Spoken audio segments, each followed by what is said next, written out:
नमस्कार, आप देख रहे हैं सुदर्शन न्यूज और मैं हूं आपके साथ अमित शर्मा। शाम के 6 बज चुके हैं और वक्त हो गया है रण क्षेत्र का, जिसमें आज हम बात करेंगे राजस्थान विधानसभा चुनाव की। राजस्थान में आज प्रदेश की 199 सीटों पर वोट डाले गए और जनता का फैसला ईवीएम में कैद हो चुका है। शाम 5 बजे तक राजस्थान में करीब 68% मतदान हुआ है। फाइनल मत प्रतिशत आना अभी बाकी है, लेकिन अच्छी बात यह रही है कि सभी वर्ग के लोगों ने बढ़ चढ़कर मतदान किया है और आज भी कांग्रेस बीजेपी के नेताओं ने अपनी अपनी जीत के दावे किए हैं। जहां बीजेपी ये दावा कर रही है कि कांग्रेस जाने वाली है, तो वहीं कांग्रेस ये कह रही है कि वो फिर से आने वाली है। यानी आज भी चुनाव के दिन राज बदलेगा या फिर रिवाज, इसे लेकर बयानबाजी होती रही। खैर, ये दावे हैं और दावों का क्या, क्योंकि लोकतंत्र में जनता ही जनार्दन होती है। ऐसे में सवाल यह है कि क्या राजस्थान में इस बार राज बदलेगा या फिर रिवाज? पूर्ण हुआ मतदान किसका होगा राजस्थान, जो कि एक सबसे बड़ा सवाल है। लेकिन पहले एक रिपोर्ट आपको हम दिखाते हैं और इसी को लेकर हम चर्चा करने वाले हैं। कौन कौन खास मेहमान हमारे साथ मौजूद हैं, उनसे भी आपको हम परिचय कराएंगे। पहले ये रिपोर्ट देखिए।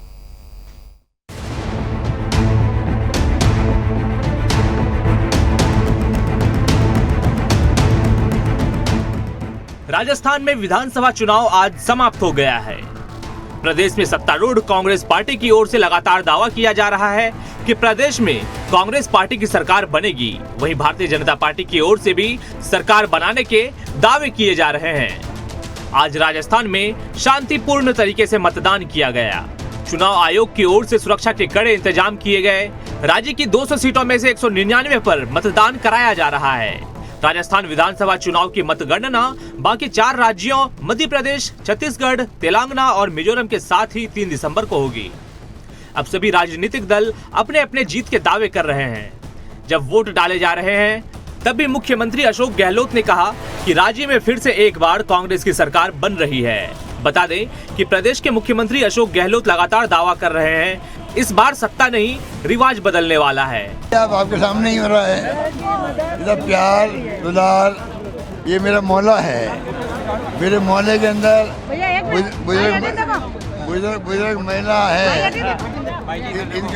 इनको मेरा बचपन याद आता होगा, मेरा बचपन याद आता है, इसलिए आशीर्वाद दे रही है मुझे।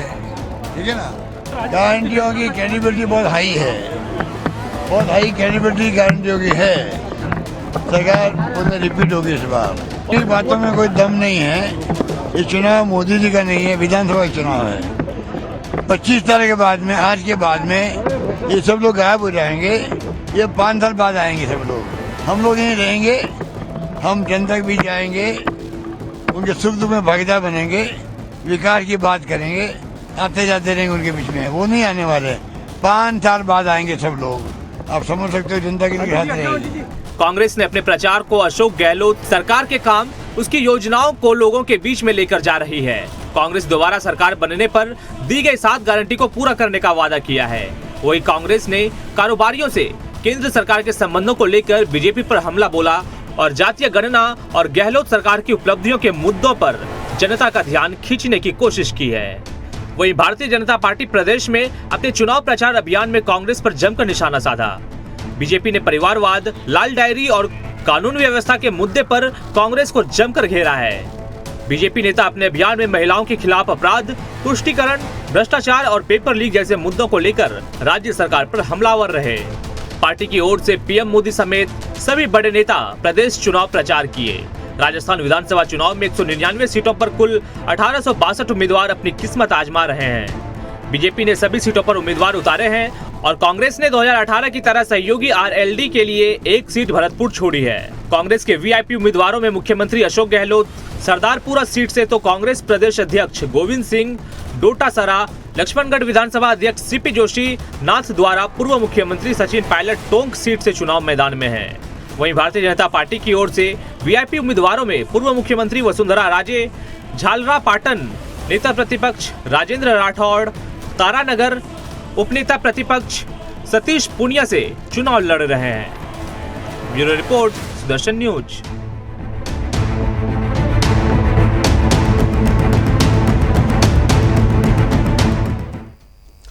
तो जनता अपना फैसला सुना चुकी है, लेकिन नेता अभी भी अपनी अपनी जीत के दावे कर रहे हैं। किस तरीके से कांग्रेस और बीजेपी के नेताओं की ओर से आज भी चुनाव के दिन भी जीत के दावे ठोके गए, क्या कुछ कहा गया है, ये भी आपको सुनाएंगे।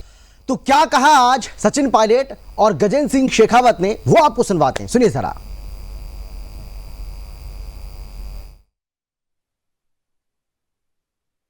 और अधिक से अधिक संख्या में जाकर अपना वोट कास्ट करेंगे। मैं उम्मीद कर रहा हूं कि इस बार अच्छा निर्णय जनता लेगी और हम लोगों के काम को, हमारी परफॉर्मेंस को और पार्टी की जो सोच है उसको ध्यान में रखकर आकलन करने के बाद सही निर्णय जनता लेगी, ऐसा मैं मानता हूं। विवाद बदलेगा सर इस बार 5 साल का? नहीं, मुझे लगता है कि इस बार जनता चाहती है कि कांग्रेस पार्टी की सरकार दोबारा बने और जो भाजपा का अंदरूनी बिखराव रहा, जो उनकी परफॉर्मेंस रही पिछले 5 साल एज ऑपोजिशन, उसको भी लोग देख रहे हैं। और हम लोगों का जो देश भर में आज जो कार्यकर्ताओं में उत्साह बढ़ा है, जो नई ऊर्जा के साथ काम कर रहे हैं, हाल ही में हम लोगों ने सरकार बनाई है कर्नाटक में, हिमाचल में, उसका भी लाभ हम लोगों को मिलेगा। और पार्टी, हमारी सोच, हमारा जो आगे का विजन है प्रदेश के लिए 5 साल का, उसको लोग आंक रहे हैं, देख रहे हैं। भारतीय जनता पार्टी ने 5 साल यहाँ विपक्ष की भूमिका निभाने में नाकाम रहे हैं, इसलिए मुझे पूरा विश्वास है कि भारी बहुमत के साथ हम लोग यहाँ सरकार बना पाएंगे। भारतीय जनता पार्टी प्रचंड बहुमत के साथ सरकार में आ रही है। जनता अब की बार मतदान करते समय जो 5 साल तक दुख, तकलीफ, कष्ट सहे, महिलाओं के साथ जो अपमान हुआ, महिलाओं के साथ जो अपराध हुए, उन एक एक अपराध का जैसे बदला ले रहे हो। जिस तरह से राजस्थान में पेपर लीक की घटनाएं हुई, जिस तरह से राजस्थान में अपराध बढ़ा, जिस तरह से राजस्थान में भ्रष्टाचार बढ़ा, इन सब विषयों को संज्ञान में रखते हुए अब की बार राज बदलने के लिए और एक नया इतिहास कायम करने के लिए राजस्थान की जनता मतदान करने वाली है। तो सचिन पायलट के दावे को आपने सुना, गजेंद्र सिंह शेखावत के दावे को आपने सुना, लेकिन केंद्रीय मंत्री साध्वी निरंजन ज्योति क्या कुछ कह रही हैं? क्योंकि केंद्रीय मंत्री साध्वी निरंजन ज्योति दीदी ने सुदर्शन न्यूज के इनपुट हेड सौरभ तिवारी से खास बातचीत की है और उनसे बातचीत करते हुए कहा है कि राजस्थान में बीजेपी की सरकार बनेगी। साथ ही प्रयागराज में हुई सर तन से जुदा वाले मामले को लेकर भी उन्होंने कहा है कि यूपी में योगी की सरकार है, गहलोत की नहीं है, जिससे कन्हैयालाल के हत्यारों को अब तक वहां पर उनको जो सजा होनी चाहिए थी, उनको फांसी की सजा की जो मांग की जा रही है, वो अब तक नहीं हो पाई है। यानी कि कन्हैयालाल का जो परिवार है वो अभी भी न्याय के लिए ददर की ठोकरें खा रहा है। तो यूपी और राजस्थान में यही सबसे बड़ा अंतर है। क्या कुछ कहा, जरा सुनिए। हमारे साथ बात करने के मौजूद हैं केंद्रीय मंत्री साध्वी निरंजन ज्योति दीदी। राजस्थान में चुनाव खत्म हो गया है, राजस्थान का दौरा आपने भी किया, क्या लग रहा है राजस्थान का माहौल आपको? राजस्थान में भारतीय जनता पार्टी की सरकार बनेगी। राजस्थान में जिस पैमाने पर भ्रष्टाचार हुआ है, ये तो सबने देखा होगा, लाल डायरी करके, उससे ज़्यादा वहाँ खतरनाक जो तुष्टीकरण हुआ है, बेटियों के साथ गलत काम हुआ है, गलत काम करने वालों पर कोई कार्रवाई नहीं हुई। कन्हैया कुमार को उनके दुकान में ही घुस करके मारा और जिन्होंने मारा उनके खिलाफ कोई कार्रवाई नहीं हुई। आज भी उसका भाई बिना चप्पल जूता के घूम रहा है, इसलिए कि जब तक मेरे भाई को न्याय नहीं मिलेगा तब तक मैं जूता चप्पल नहीं पहनूंगा। तो राजस्थान में आपस की खींचतान, कानून व्यवस्था बिल्कुल चकनाचूर हो चुकी थी। नए बच्चों का भविष्य, हर बार पेपर लीक होना, बहुत सारे मुद्दे हैं जिन मुद्दों पर वहाँ की जनता कांग्रेस को नकारेगी, भारतीय जनता पार्टी को जिता रही है। दीदी, आप भी राजस्थान का दौरा किया, क्या जनता से बातचीत हो रही थी आपकी? आप भी जमीन से जुड़ी हुई नेता हैं। नहीं, हम लोग क्योंकि 2014 के बाद से जो माननीय प्रधानमंत्री जी ने काम किया है, एक साधारण व्यक्ति के लिए घर चाहिए, लाइट चाहिए, गैस चाहिए, पानी चाहिए, ये सुविधाएं जो भारतीय जनता पार्टी की सरकार ने दिया।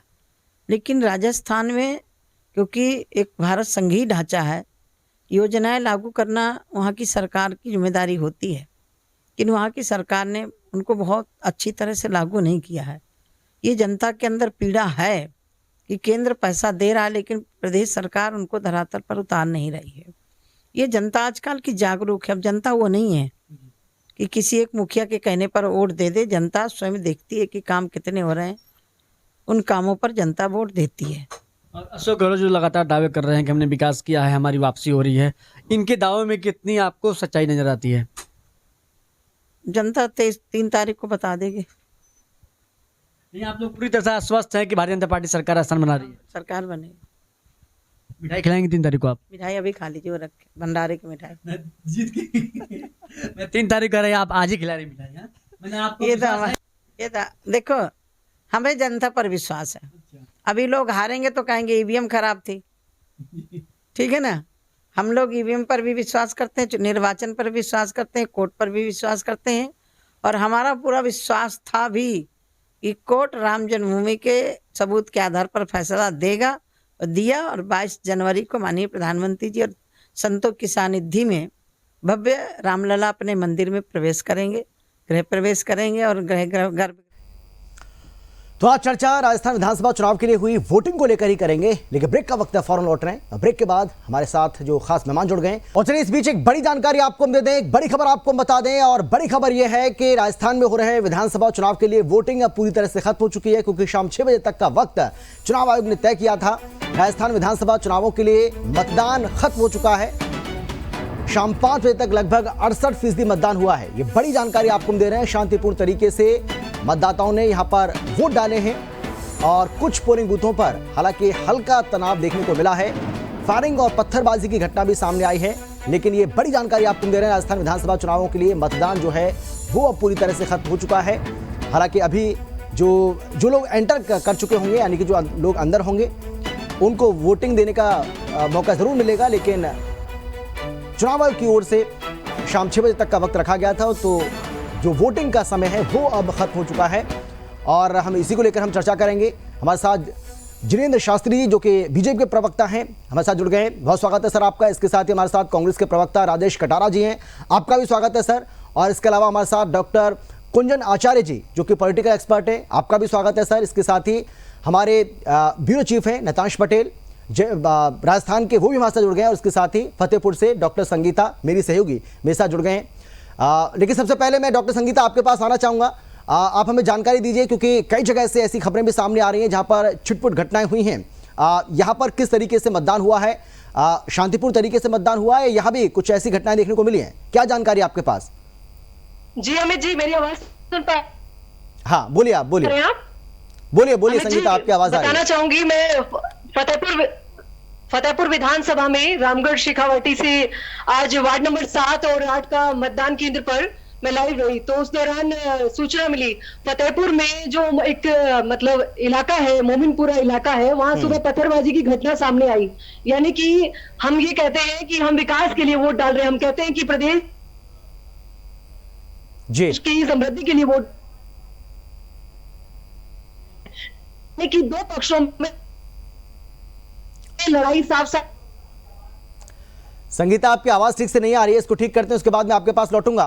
नताश आप दीजिए जानकारी, किस तरीके से ये मतदान रहा? और जिस तरीके से हमने जानकारी दी है, हमारे जो तमाम दर्शक इस वक्त हमें देख रहे हैं कि छिटपुट घटनाएं भी हुई हैं, आपके पास क्या जानकारी? नताश। जी हाँ, मैं आपको बताना चाहूंगा कि राजस्थान में आज जो महापर्व है लोकतंत्र का, उसमें लोगों ने बढ़ चढ़ कर हिस्सा लिया। और इसी सिलसिले में मैं यहाँ पर इस वक्त एक मतदान केंद्र में मौजूद हूँ, जहाँ पर ताले लग चुके हैं। और उसके बाद में ठीक शाम को 6 बजे का समय था, उसके बाद आज ताले लग चुके हैं यहाँ पर। और उसके बाद जो पोलिंग पार्टियां यहाँ पर आई थी वो अब काउंटिंग कर रही है, और जितने भी अधिकारी थे, वो जो मैनेजमेंट है, जो एंडिंग प्रोसेस है, उसे कंप्लीट कर रहे हैं। हालांकि अब मतदान देने को किसी को अलाउड नहीं किया जाएगा। और इसी वक्त मैं आपको बताना चाहूंगा कि शाम करीब 5 बजे तक जो आंकड़ा हमारे सामने आया था वो करीब 68% के आसपास था। मैं आपको बताना चाहूंगा कि साल 2013 में सर्वाधिक मतदान दर्ज हुए थे, जिसका प्रतिशत था करीब 75% के आसपास ये मतदान दर्ज हुआ था।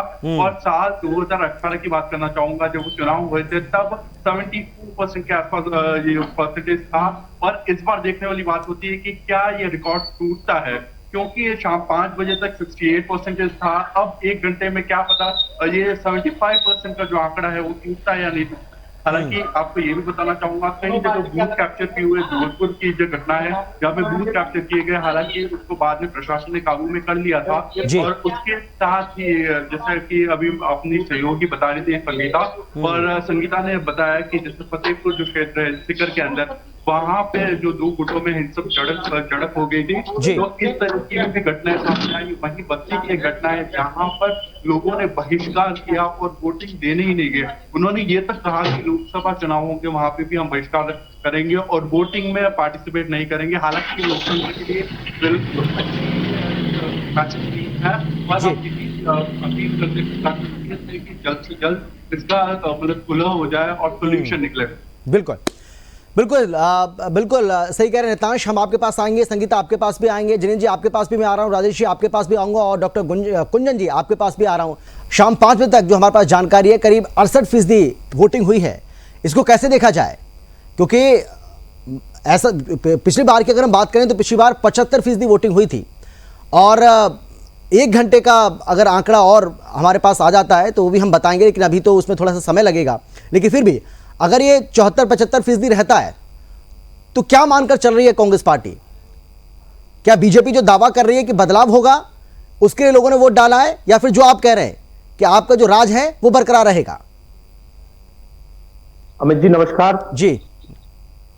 सबसे पहले मैं उन वोटर्स को धन्यवाद देना चाहूंगा जिन्होंने लोकतंत्र के इस पर्व में बढ़ चढ़कर हिस्सा लिया। नए वोटर्स जिन्होंने पहली बार वोट डाला और पूर्ण शांतिपूर्ण तरीके से मतदान हुआ, प्रशासन का पूर्ण सहयोग रहा, छोटी मोटी घटनाओं को छोड़कर बाकी शांतिपूर्ण तरीके से ही मतदान रहा। दूसरा आपने बताया 5 बजे तक का आंकड़ा है जो 68 पॉइंट कुछ मतदान हुआ है जी। 1 घंटे का आंकड़ा और आना बाकी है। देखिए मतदान प्रतिशत से कोई फर्क नहीं पड़ता कितना मतदान हुआ है, परंतु राजस्थान का मतदाता जागरूक हुआ है और लोकतंत्र में भरोसा है मतदाता का, राजस्थान के मतदाता को जिस तरह से जागरूकता आई है। दूसरा हमारे जननायक अशोक गहलोत जी की जो योजना है, जो जन कल्याणकारी योजना है, उनके लिए नई बात एक देखने को यह मिली है कि इस बार महिलाओं ने बढ़ चढ़ के लोकतंत्र में हिस्सा लिया है। पहले महिलाएं इतना वोटिंग नहीं डालती थी, इस बार महिलाओं ने बहुत ज्यादा वोट डाला है। उनको एक उम्मीद है गहलोत सरकार जी से कि हमारे लिए जन कल्याणकारी योजना लाए हैं और भविष्य में लाते रहेंगे, चाहे वो 400 रुपए का सिलेंडर हो, चाहे उनको 10,000 रुपए उनके हाथ में देने के लिए हो, या उनका जीवन का जो सुख दुख के साथी जो चिरंजीवी योजना है जो 25 लाख से 50 लाख करने वाले हैं, चाहे वो उस चीज को सभी जन कल्याणकारी योजनाओं को देखते हुए महिलाओं ने और पहली बार जब वोट डालने मतदाताओं ने बढ़ चढ़ के हिस्सा लिया है। इसलिए हम पूर्ण आश्वस्त हैं कि कांग्रेस की सरकार राजस्थान में आएगी। अच्छा ठीक है जिनेश जी, राजेश जी तो पूरी तरह से आश्वस्त हैं कि कांग्रेस जो है वो रिपीट करने जा रही है और रिवाज बदलेगा, राज नहीं बदलने वाला है। जी अमित जी, सबसे जी शांतिपूर्ण मतदान के लिए मैं राजस्थान की जनता का बहुत बहुत आभार व्यक्त करता हूं और आभार व्यक्त करता हूं सभी मतदाताओं का, आभार व्यक्त करता हूं राजस्थान के पुलिस प्रशासन का और आभार व्यक्त करता हूं आपके चैनल का। आपने हमको कहा अमित जी ये मुंगेरी लाल के हसीन सपने जिस प्रकार से अशोक गहलोत जी ने खुद ने स्वीकार किया है कि इस बार सरकार में हिंदुत्व का मुद्दा हावी रहा और पूर्णतया से सरकार बीजेपी की बन रही है। ऐसी बात स्वयं इनके मुख्यमंत्री जी ने कही है। जब इनके मुखिया कह रहे हैं तो मुझे लगता है शायद इनको मान लेना चाहिए और इनको जनादेश स्वीकार कर लेना चाहिए, क्योंकि जब जब पोलिंग 68% से ऊपर गई है, चाहे वो 2013 हो, 2018 की हो, चाहे 2023 की हो, उसमें 2023 में भी पोलिंग बहुत अधिक गई तो सरकार हमने, और 2023 में भी आप देखिए कि पोलिंग बहुत जबरदस्त हुई है। यानी यह मतदाता अब की बार रुझान भारतीय जनता पार्टी की तरफ है। मैं आपको बताना चाहता हूं उदयपुर की घटना। आज बहुत दुर्भाग्यपूर्ण घटना यह रही कि तैयबिया स्कूल है उदयपुर में, जिसमें हमारे उदयपुर शहर से भाजपा के प्रत्याशी श्री ताराचंद जी जैन, उनको पुलिस वालों ने पोलिंग बूथ के बाहर ही रोक दिया, जबकि वो तो बूथ के अंदर जाने के लिए अधिकृत होते हैं और उनको अधिकृत करती हैं स्वयं कलेक्टर साहब, निर्वाचन अधिकारी। जिस प्रकार से ये तांडव सरकार ने भयभीत होकर कर रही है, यानी इससे निश्चित ही मैं आपको एक कह सकता हूं कि सरकार भयभीत हो गई है और गहलोत जब जब डरता है पुलिस को आगे करता है। ये नारा आज हमको यथार्थ होता हुआ दिख रहा है। यह सरकार भारतीय जनता पार्टी 118 से प्लस सीटों की होगी, क्योंकि अगर मतदान 70% अधिक हुआ है यानी कहीं ना कहीं हिंदुत्व के कार्ड पर हुआ है। ये जो कन्यालाल हत्याकांड हुआ है उदयपुर में, वह आसपास की सीटों को अमित जी प्रभावित करता है, उदयपुर संभाग की 28 सीटों पर प्रभावित करता है। और निश्चित ही लामबंद हुए हैं सभी कन्यालाल हत्याकांड को लेकर। और जैसा कि आपने बताया कि कन्यालाल के बेटे भी जब तक उनको न्याय नहीं मिलेगा तब तक चप्पल पहनने का प्रण लिया है। और मुझे लगता है कहीं ना कहीं अब वो दिन आ गए हैं जिसमें अब होगा न्याय, ऐसा लगता है, क्योंकि ये वैभव सरकार गुड बाय हो रही जी। लेकिन राजेश जी, ये तो बात सही है कि जो राजनीति के जानकार हैं वो ये कहते हैं कि जब भी मतदान प्रतिशत बढ़ता है, यानी कि जब भी लोग जो है अपने घरों से निकलते हैं और जमकर मतदान जब करते हैं तो वो बदलाव की ओर इशारा करता है। देखिए अमित जी, अभी 68% हुआ है, अभी लास्ट का पैमाना आना बाकी है अभी आपका। पिछली बार भी शायद 73-74% मतदान हुआ था। वो चीज तो बाद की चीज है, बाकी अभी तो 68% का ही पैमाना आपके पास में आया है। दूसरा, ये जिस तरह की तुष्टीकरण की बात करते हैं उससे क्या इस देश को या इस समाज को या इस राज्य को कहां ले जाना चाहते हैं? क्यों नहीं सब समाज को, सर्व समाज को एक साथ बैठाना चाहिए? इस तरह की घटनाएं आपस में बहुत होती हैं। सरकार का काम है तुरंत कार्रवाई करना। सरकार ने इन्होंने 5 साल में क्या एक आंदोलन किया है इस तरह का जो चुनाव में इस तरह के भाषण दे रहे हैं? कोई दूसरे राज्य का मुख्यमंत्री आके क्या बोल रहा है, खुद का राज्य उनसे संभल नहीं रहा, खुद के राज्यों में क्या क्या कांड हो रहे हैं उन पर कोई बात नहीं करता। प्रधानमंत्री जी आते हैं, 450 रुपए का सिलेंडर राजस्थान में करते हैं। क्या भैया वो राजस्थान के प्रधानमंत्री हैं कि पूरे भारत के प्रधानमंत्री हैं? आप देखिए, उनको दिल्ली में बैठ के घोषणा करनी चाहिए। क्या उत्तर प्रदेश में गरीब लोग नहीं है? क्या गुजरात में गरीब लोग नहीं है? आप बताइए, क्या उत्तराखंड में गरीब लोग नहीं है? क्या हरियाणा में गरीब लोग नहीं है? उनको दिल्ली में बैठ करके बोलना चाहिए कि पूरे भारत में ये सिलेंडर 450 रुपए में मिलेगा। तो जनता इस तरह की बातों को समझती है, जानती है कि सिर्फ चुनावी जुमले हैं। इससे पहले भी 15 लाख का जो वादा किया था तो बाद में बोल दिया ये तो सब चुनावी जुमला था। 2 करोड़ नौकरियों को जो वादा किया वो चुनावी जुमला था। इनकी बात का कोई भरोसा करने वाला नहीं है। अशोक गहलोत जी की बात पर लोग भरोसा करते हैं, उनकी बात पर ही अब इस बार लोग वोट दे रहे हैं। अगर इनकी बात पर भरोसा करते हैं, इनको खुद कोई भरोसा नहीं है, इसलिए इनको केंद्रीय मंत्री तक को चुनाव में उतारना पड़ा। यहाँ के लोकल नेता बिल्कुल नदारद रखे 5 साल में विधानसभा में एक भी आंदोलन खड़ा नहीं कर पाए वो, जिस आंदोलन की वजह से ये जनता के बीच में जा सके। आप देखिए, सिर्फ कांग्रेस की बुराई के अलावा इन्होंने क्या घोषणाएं की है जनता के लिए? क्या जनता समझती नहीं है कांग्रेस की बुराई से क्या फर्क पड़ता है? जनता को जन कल्याणकारी आप योजनाएं दीजिए, उस योजनाओं से जनता वोट देती है। आप कांग्रेस की 1000 बुराइयां करो, जनता को कोई लेना देना नहीं है उससे। अपनी सुख सुविधाएं, जन कल्याणकारी योजना, चाहे शिक्षा हो, चाहे चिकित्सा हो, चाहे रोजगार हो, इस तरह की व्यापारी को खत्म कर दिया। जीएसटी इस तरह से लागू, कितनी बार उसने संशोधन किया? क्या पहले सोच के नहीं कर सकते संशोधन इस तरह का? पहले अगर संशोधन करते तो लोगों के साथ क्या होता? किसान का बिल लेके आए, किसान बिल में कितने किसान मारे गए? 750 किसान रोड पर मारे गए, बाद में इनको बैक होना पड़ा उस पर से। क्या पहले तैयारी नहीं कर सकते? किसान बिल ला रहे हैं, किसान से पूछ नहीं रहे, पूछ रहे अडानी अंबानी से। अरे भाई, अडानी अंबानी कब के किसान हो गए? कृषि प्रधान देश है, वह हर आदमी किसान है, किसानों से पूछ के बिल ला रहे, उनकी सुविधा के लिए आप बिल ला रहे हैं। फिर बात करते हैं कि साहब राजस्थान की जनता बीजेपी को वोट देगी। क्या सोच के बीजेपी को वोट देगी राजस्थान की जनता? सब देख रही है, सब किसानों का क्या हाल, व्यापारियों का क्या हाल, सबको एक किनारे खड़ा कर दिया। अभी ये अग्निवीर योजना लेके आए, क्या अग्निवीर योजना, क्या महत्व है उसका? 4 साल नौकरी करने के बाद में वो घर बैठ जाएगा। अभी एक शहीद हुआ था ये अग्निवीर योजना का हमारा जवान, उसको छोड़ने कोई 2 पुलिस वाले आ गए और छोड़ के चले गए डेड बॉडी को। उसको ना कोई सम्मान, ना कोई पैसा, ना शहीद का दर्जा दिया। इस तरह की योजनाओं से क्या भारत का भला करना चाहते हैं और क्या राजस्थान का भला होगा? अमित जी, जनता सब देख रही है, जनता को जन कल्याणकारी योजनाएं चाहिए और वो जन कल्याणकारी योजना आदरणीय अशोक गहलोत जी की सरकार ने ही दी और कांग्रेस पार्टी ही दी थी और देगी। ठीक है अमित जी। हाँ जिनेंद्र जी, जवाब दीजिए, जल्दी से जवाब दीजिए क्योंकि समय बहुत कम बचा मेरे पास। हाँ हाँ, मेरे साथी मित्र ने जो कहा है कि गहलोत सरकार की लाभकारी योजनाओं से जनता ने वोट दिया है, ये तो इनको 3 पता चल जाएगा। बिल्कुल सही। मैंने शुरू में कहा कि ये अपनी हर योजनाओं को चुनाव के 6 महीने पहले क्यों लागू करते हैं? कहां थे कन्यालाल हत्याकांड में मेरे विपक्षी मित्र?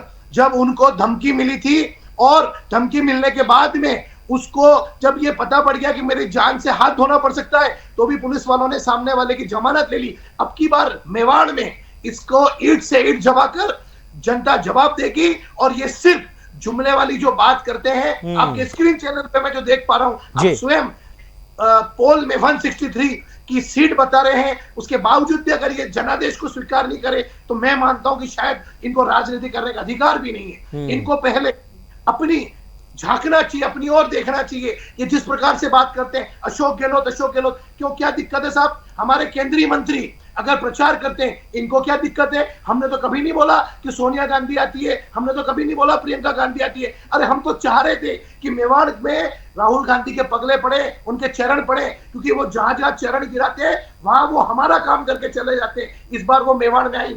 जी बिल्कुल बिल्कुल नताश जी ठीक है नताश, देखिए अपनी अपनी जीत के दावे हैं और किसके दावों में कितना दम है, तो उसके लिए तो हमें 3 दिसंबर तक का इंतजार करना होगा, क्योंकि अब तो वोटिंग हो चुकी है, जनता ने अपना फैसला सुना दिया है, जनता अपने फैसला जो है वो दे चुकी है। लेकिन फिर भी क्योंकि आज आप दिन भर ग्राउंड पर मौजूद रहे, क्या आपको लग रहा है हवा का जो रुख है वो क्या कहता है? जी हाँ, मैं आपको बताना चाहूंगा, मैंने अलग अलग वर्ग के लोगों से आज उनकी फीडबैक जाना, जो अलग अलग यंगस्टर्स से जिन्होंने फर्स्ट टाइम अपना वोट कास्ट किया था, साथ ही जो बुजुर्ग हैं, जो महिलाएं हैं, उन सब ने, और उनमें से कहीं ना कहीं मुझे जितने भी फर्स्ट टाइम वोटर्स थे उन्होंने ये बताया कि किस तरीके से विमेन सेफ्टी एक बड़ा मुद्दा है यहाँ पर, और हम भी एक रिवॉल्यूशन चाहते हैं, एक रिफॉर्म चाहते हैं, क्योंकि यहाँ पर विमेन सेफ्टी देखी जाए, हम रात को निकलते हैं, हम सेफ फील नहीं करते हैं।